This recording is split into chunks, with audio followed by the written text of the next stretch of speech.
Good evening. I'd like to call to order the February 11th, 2025 regular board meeting. I'd like to announce that meetings of the Mechanicsburg Area School District Board of Directors are being recorded and live streamed for the purpose of transparency and increased public access. The live stream, along with the recordings from previously held meetings, can be found on the school board YouTube channel. At this time, if all would like to rise for the Pledge of Allegiance. I pledge allegiance to the flag of the United States of America and to the republic for which it stands, one nation, under God, indivisible, with liberty and justice for all. This time we'll have a brief moment of silent meditation.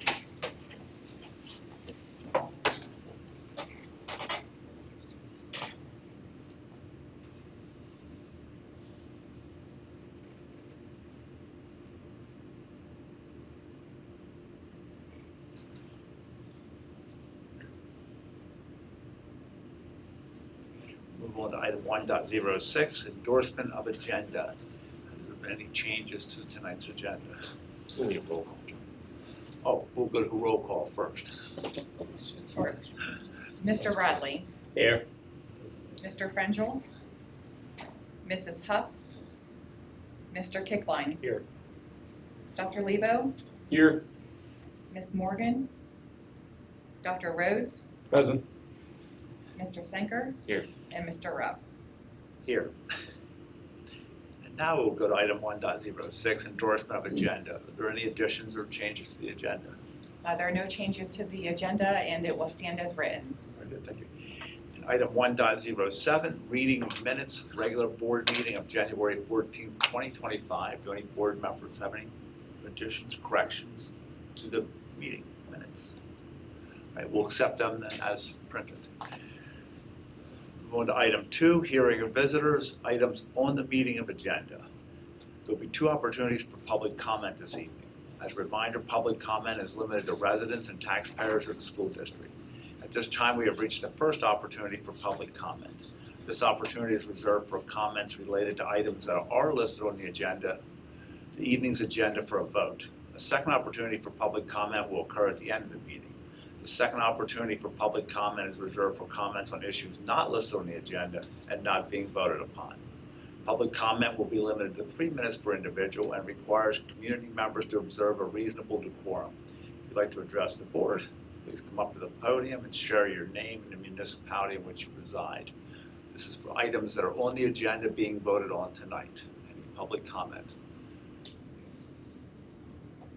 Seeing none, we'll move on to item 3. Reports and presentations. Item 3.01, Superintendent of Schools report, Dr. Bitts. Thank you. This evening we are excited to be able to have our friends from the Simpson Public Library here, and I know we've heard from different folks over the years, and this year we get to hear from Danette Swartley, who is the Youth Services Coordinator. I think I got your title correct there, yeah. Who is able to share just an update from the library and some of the great things that are happening there. So welcome, Danette. Thank you so much for your support and for inviting me here to speak tonight. So in 2024, we offered 1,705 off-site outreach programs. Most of those programs were story times at local preschools and daycare centers. 6 of those preschool classes that we attend are pre-K counts classes, the 2 at Shepherdstown Elementary, the 2 at the Kindergarten Academy, and 2 at KinderCare in Upper Allen. We also partner with the Ready for School, Ready to Succeed program that's offered at the Kindergarten Academy. We provide support to the teacher at the Kindergarten Academy, and once a month they come to the library for a library program. In 2024, our summer learning program theme was Adventure Begins at Your Library. We had 373 children and 81 teens from the Mechanicsburg Area School District who participated in the Reading Challenge portion of the Summer Learning Program. We're looking forward to the 2025 Summer Learning Challenge, Color Our World. We'll be offering weekly STEAM programs for school-age children on Mondays, as well as our monthly Lego engineering program and our Reading to Therapy dogs. In the summer, our preschool programs expand to include story times at Winding Hill Park to encourage gross motor development before and after our literacy programs. And we partner with the Mechanicsburg Museum Association for weekly story times in July. And it's a fantastic way to incorporate local history into our programming. Last year, we visited the Kindergarten Academy to do a story time with each of the kindergarten classes. It was tied into our summer learning program theme of adventure. Each kindergartner received a free paperback early reader to take home. And this year, we're hoping to partner with them again to present the PA One Book Early Literacy Selection, Arlo Draws an Octopus. Our new Learning and Book Sale Center opened on Allen Street in January 2025. There are a few more projects at the new location that still need to be completed, but some of our adult programming has already moved into the new facility. This has allowed us to expand our children's programs as well as offer some of our programs at a time that better suits preschoolers and toddlers. We used to have so many programs that we offered. There weren't enough programming rooms. They were offered at 8:30 in the morning. And sometimes it was a little challenging to get toddlers and preschoolers out the door into the library that early in the day. So now we can have it at a much more suitable time. We offer many online resources for students. We have ebooks that are available on the Libby app that they can download with their library card onto their device. We also offer the Cricket Media Collection, including hundreds of ebooks from the renowned family publisher Cricket Media. We offer BookFlix, TrueFlix, and Tumble Books.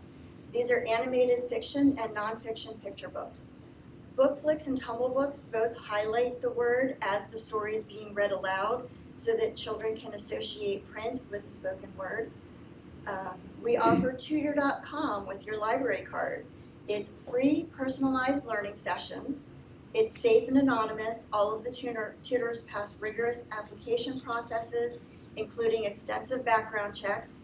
No personal information is shared between students and the tutor, and all work is completed in a recorded session. So we have free tutoring available through the library card. All you need is a free library card.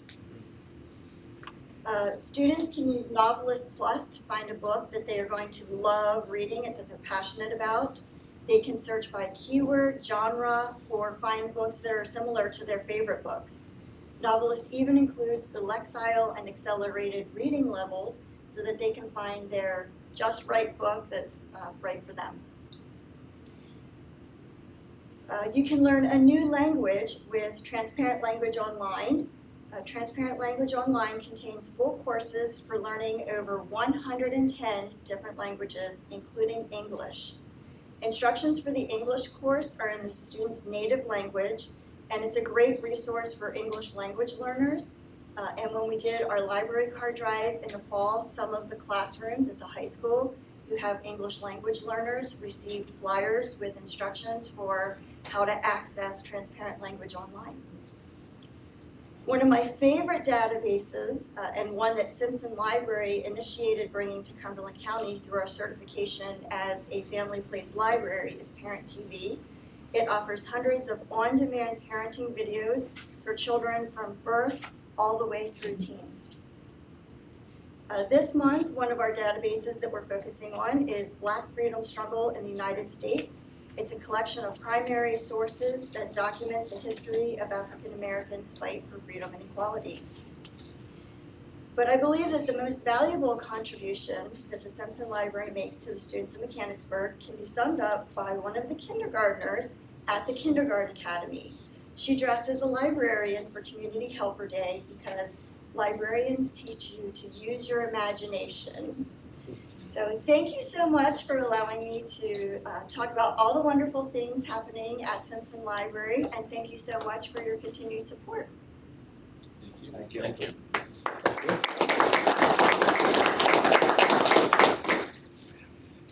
We're obviously very lucky to have amazing libraries, media centers here within the district, and some amazing librarians that work in those spaces, but we're also so lucky to be able to have one that is an amazing place for the extension of those experiences out in the community. So thank you for all that you do. that's all I have for my report tonight. Thank you, Dr. Pitts. 3.02, Cumberland Peria Area Career and Technical Center Report, Mr. Sanker. Thank you. The CTC last met on January 27th. We heard about several achievements from students recently, including 18 students preparing for and successfully completing the Certified Nursing Assistant certification. A number of students who participated in competitive events, including Skills USA district competitions and several of the events around the farm show, and their awards that were recognized there. We heard from Crabtree Rohrbaugh regarding our construction project, our proposed construction project, which we approved to go out to bid, or rebid. If you recall, we went out to bid last May. The results came in too high. We redesigned the project, and we think it's a much better, more streamlined design. So it's a good and frankly, with more square footage. So that's sort of the side benefit to it. The challenge, of course, was the uncertainty about the market, pick a part of the market, and so the consensus view was better to go out to market now and get bids now before not delay it any further. So it's out on the street. We'll wait and see what that looks like. Hopefully in March we will meet and approve those bids. The other things of note really were that we reviewed quotas for the district. Each district has a quota of students that they can send to the CTC each year. Some of that has been hampered by, or should I say, there's an equity between the AM and the PM group, and mechanics the PM district, but the AM ones, just from the way things work, just a bit of an imbalance there, so may look to restructure some of that. I don't think that'll affect us, but will affect some of the other districts. Kind of easier to move smaller sending districts, say Camp Hill or something like that, from one to the other than us, but a good thing to review and kind of keep back in balance. And let's see, all right, trying to make sure I read through everything the same way that everyone gets their results out to their reports out. But I think that's really all I wanted to share with you all. I think the biggest thing obviously was getting that out, and also tonight the CTC budget is on our approval list, but we talked about that at our work session. So that's all I have. Any questions for Mr. Sanker? Thank you for the report, Mr. Sanker. 3.03, Capital Area Intermediate Unit, Mr. Bradley.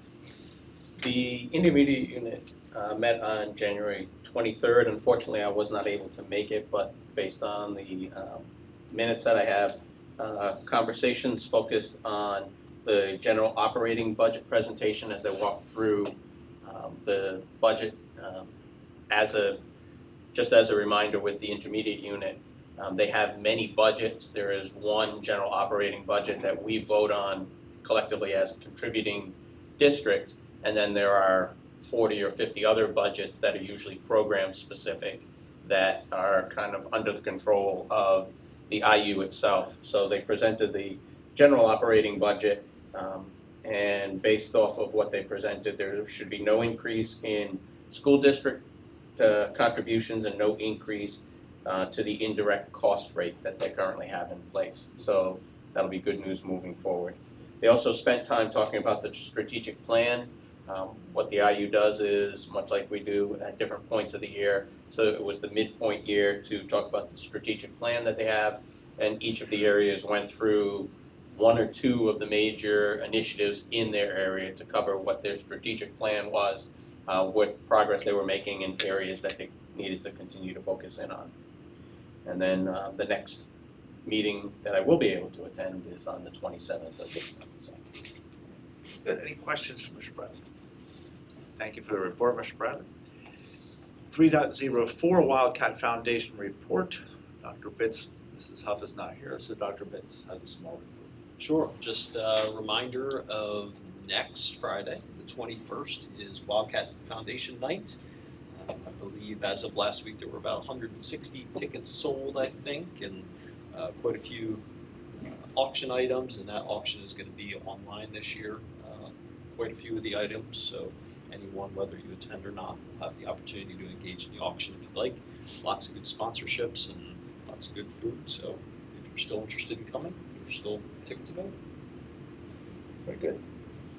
Thank you, Dr. Pitts. 3.05 PSBA Legislative Report. Nothing to report this month. 3.06 Finance Facilities Committee Report, Mr. Sanker. Yes, Finance Facilities Committee met on the 28th.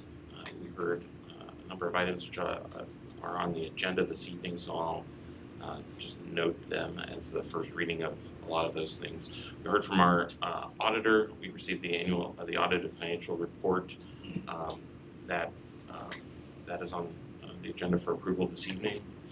We then heard from Mr. Longwell and Mr. Hoffman on the Capital Reserve Fund budget, a number of items in there, and as a note, that budget was just to set general targets for things, and anything specific that gets spent from there will come back to us for further review if it meets a certain threshold. We have that on the agenda for approval this evening. We then heard the project bid results for the stair towers and replacement of the HVAC systems at the middle school. That's on the agenda for this evening's approval. And lastly, we heard from Dr. Pitts on the auditorium change order at the high school, which we also have on the agenda tonight. And that concludes my report. Any questions to Mr. Sanker? Thank you. Mr. Can we go back for a minute? I'm sorry. Something on the PSBA legislative report. The governor had his budget address last week, and one of the items that he did mention in his budget is a cap on the fees for cyber schools. And so it is something that he has proposed, and it's $8,000, I think is what he had proposed for it, something in that area. But that's a step hopefully in the right direction. Of course, what he puts out there doesn't always get approved, but that's the article I was reading about, talked about school districts in the western part of the state and how that would impact them. So it's interesting to see that it is, again, part of his proposal to cap it for across the state, one consistent rate for all schools. See, I didn't have enough of that to report, so I actually have a question for you. Did it, or Dr. Pitts, would that be the fee, or would it still be based on your cost of education up to that much? So Or the would it just idea be a is flat- that it would be a flat rate. So it would just be across the board, Correct. Right. There would still be special education, would still it have would be higher. that potential for an increase, but for standard education, it would be a flat fee across. At least that's his proposal. Somebody remind me, what do we average pay? I mean, I don't even have that data. So, about $16,000 a student for regular ed, and it's about 33,000. The reason I hesitate there was like a mid-year adjustment this year because legislation, but it's around $33,000 for special. So significant savings. Yeah. I mean, Well, we're paying 80% of that to the. No, I understand, but it's still significant. And completely different, 500 different rates around the state right now. Based off of whatever Based off yeah. whatever we- What each individual school. Yeah. So that's why, sorry that I just kind Oh, of no, I'm circled glad back you on did that. actually, because I didn't have enough data, I didn't have enough, or saw enough to actually report anything on it, so. I was just reading that this second, so Right, it kind of. fresh in your mind, but no, that's excellent. And on top topic of to bring that, up. isn't our typical cost per pupil less than $8,000 for mechanics per student? And are we like? For Keola, you mean? No, I mean when we kind of look at our budget number and kind of think of that as our, it's less than the state average, right? And that's sort of the whole. Probably not so much the 8,000. I think to your point, when we benchmark actual cost per student, we're usually at or below the IU or at or below the state average. And so I think thinking about return on investment, I think we do a good job in terms of our total budget against the total enrollment. And this maybe ties a little bit to Dr. Vince's point. there is quite a delta between the 500 school districts. And so if we're at 16,000, there's some schools that might be at 10 or 12,000, but I think there's some schools out east, maybe toward Pittsburgh, that might be at 25, 30,000 per student. And so you have individual charter schools who are getting widely different rates For the same program. For the same program. So sorry to jump in on that. I just thought that was. No, I'm glad you did, That was actually, that was a very good topic. And last year, there was some discussion of the flat rate, and ultimately they went with a little bit of a different approach, which was a step in the right direction.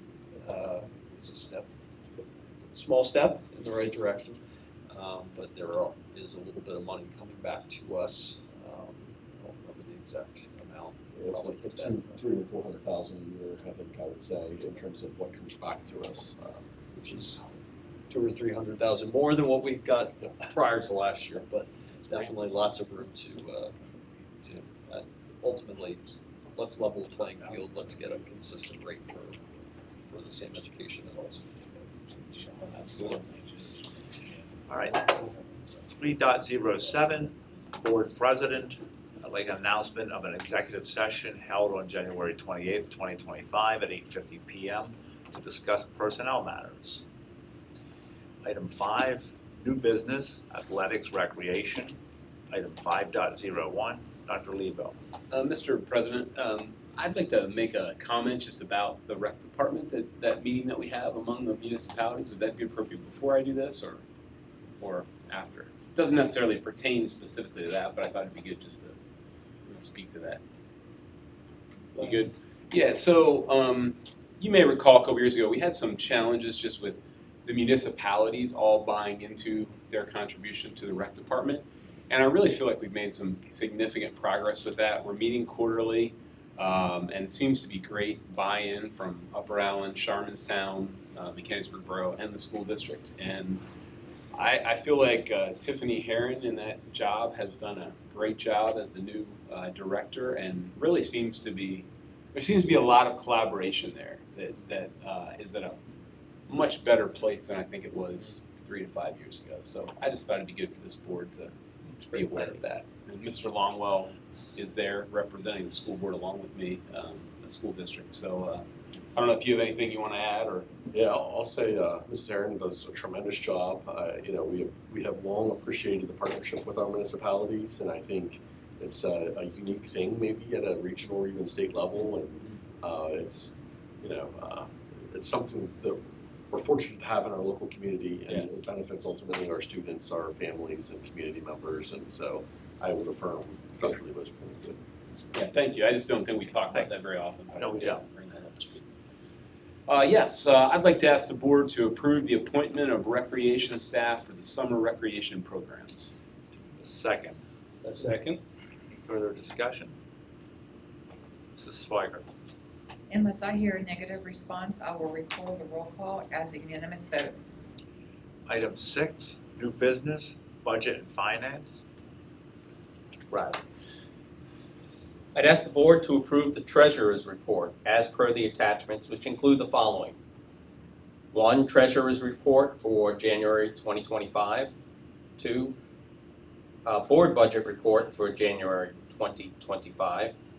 Number 3, general fund invoices paid, check numbers 70079 through 70280 in the amount of $1,469,606.37. Number 4, electronic payments in the amount of $4,899,472.45. Number 5, general fund invoices payable, check number 70281 through 70295 in the amount of $2,177,559.23. Number 6, the capital reserve fund invoice paid, checks number 1937 through 1938 in the amount of $16,731.14. And finally, number 7, the series of 2023 construction fund invoices paid, check numbers 332 through 340 in the amount of $55,088.44. Do we have a second? Second. Any further discussion? Mrs. Swigert? Unless I hear a negative response, I will record the roll call as a unanimous vote. Item 6.02, Mr. Bradley. I'd ask the board to approve the audited financial statements for the year ending June 30th, 2024, as per the attachments. Do we have a second? Second. Any further discussion? Mrs. Swigert? Unless I hear a negative response, I will record the roll call as unanimous vote. Item 6.03, Mr. Bradley. I'd ask the board to approve the Cumberland Perry Area Career and Technical Center budget for the 2025-2026 school year as per the attachment. Do we have a second? Second. Any further discussion? Mrs. Swigert? Unless I hear a negative response, I will record the roll call as unanimous vote. Item 6.04, Mr. Bradley. I'd ask the board to approve the Capital Reserve Fund budget for the 2025-2026 school year as per the attachment. Do we have a second? Second. Any further discussion? Mrs. Swigert? Unless I hear a negative response, I will record the roll call as unanimous vote. Item 6.05, Mr. Bradley. I'd ask the board to accept the donation of $2,000 to support the technical education program at the high school. Do we have a second? Second. Any further discussion? I have a question about that. Very much appreciative of that. What was the nature of, like, how would someone go about making that kind of a donation? Who would they talk to? Sure. Can you give us a little bit of background on that? So it varies. Oftentimes it will come to a former teacher or a department lead, sometimes to the building principal. Usually if it's a corporation or something like that, it'll Yeah. come to the building principal. A lot of times we have these funnel through the Wildcat Foundation, but if it's something as specific as this particular one was, and for a specific item rather than just money in general, then we will then funnel it through the appropriate department. And was that a need that had been identified or that was on your radar? This was one that was on the technology education's wish list. Okay, got It it. wasn't a particular great urgent need, but one that with the money. it Sure. was- Yeah, I'm just curious about how that came about. Thank you. And it falls within our board policy to accept donations. I affirm us being willing to make it easy to make donations like that. Any other discussion? Mrs. Swigert? Unless I hear a negative response, I will record the roll call as unanimous vote. 6.06, Mr. Bradley. I'd ask the board to approve the real estate tax settlement as per the attachment. Do we have a second? Second. Any further discussion? Mrs. Swigert? Unless I hear a negative response, I will record the roll call as unanimous vote. Item 6.07, Mr. Kicklin. I would ask the board to approve the tax policies report as per the attachment. Second. Second. Any further discussion? Mrs. Swigert? Unless I hear a negative response, I will record the roll call as a unanimous vote. Item 8, new business, facilities. Item 8.01, Mr. Sanger. I make a motion to approve the project bids for Mechanicsburg Middle School as per the attached. Do we have a second? Second, Any further discussion? as for the, I think it was the electrical bid, is that something that will be handled outside of this, because do you need to? Yeah, so the electrical bid, fingers crossed and knock on wood, we'll have bids next week. And likewise, just in a somewhat related vein, we do also have the Broad Street HVAC project also out for bid, and those bids are also due next week. And so we plan to come back to the board with both projects, well, the one project and the one bid. And if for some reason no one bids on the electrical again, because we would have bid it twice, we would have the opportunity to go out and just solicit. Any further discussion? Mrs. Swigert? Unless I hear a negative response, I will record the roll call as unanimous vote. Item 8.02, Mr. Sanger. I make a motion to approve the auditorium change order as per the attached. Do we have a second? Second. Any further discussion? Mrs. Swiger. Unless I hear a negative response, I will record the roll call as unanimous vote. Item 9, new business, personnel. Item 9.01, Mr. Bradley. I'd ask the board to approve the personnel report as per the attachments. Do we have a second? Second. Any further discussion? Mrs. Swiger. Unless I hear a negative response, I will record the roll call as unanimous vote. Mr. Bradley abstained. Item 9.02, Mr. Bradley. A lot of work tonight. Yes, I should have Keeping given, the I should have side of given the Ms. room. Morgan to I'm somebody holding else. up this whole side. I got us all covered. All right, ask the board to approve the affiliation agreement as per the attachments. Do we have a second? Second. Any further discussion? Mrs. Swiger. Unless I hear a negative response, I will record the roll call as unanimous vote. Item 9.03, Mr. Bradley. I'd ask the board to approve the district resource officer agreement as per the attached. Do we have a second? Second. Any further discussion? Mr. Rep, I support this. I just wanted to say, I don't know, for posterity, that it's, I'm reluctant to approve any police officers within our buildings because we have educators in the buildings and students in the buildings, and police officers are great at what they do, but they serve a different overall public safety function. So I'm happy that this agreement has been worked on to this point, and we aren't just, making space for anyone to be in here, though they're all fine individuals with the police departments that serve our community. But the additional training efforts that we've asked for the district resource officers are good.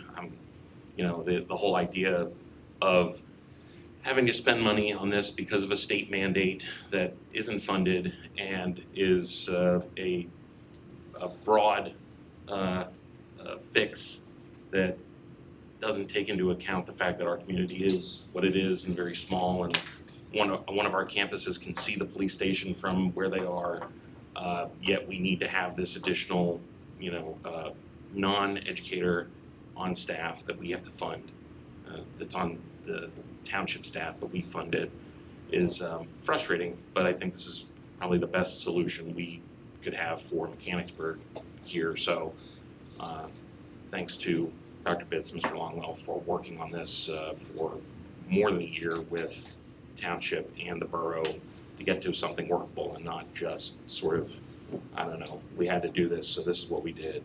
Something I think fits as best as it could with us. So that's it. Thank you. Any other discussion? Mrs. Swigert. Unless I hear a negative response, I will record the roll call as unanimous vote. Item 10, new business, policy. Item 10.01. Dr. Rhodes. I ask the board to approve the second and final reading of revised board policy 204, attendance as presented in the attachment. Second. Second. Any further discussion? Mrs. Swigert. Unless I hear a negative response, I will record the roll call as unanimous vote. Item 10.02, Dr. Rhodes. I ask the board to approve the second and final reading of revised board policy 709, building security as presented in the attachment. Do we have a second? Second. Any further discussion? Mrs. Swigert. Unless I hear a negative response, I will record the roll call as unanimous vote. Item 10.03, Dr. Rhodes. I ask the board to approve the second and final reading of revised board policy 803, school calendar as presented in the attachment. Do we have a second? Second. Any further discussion?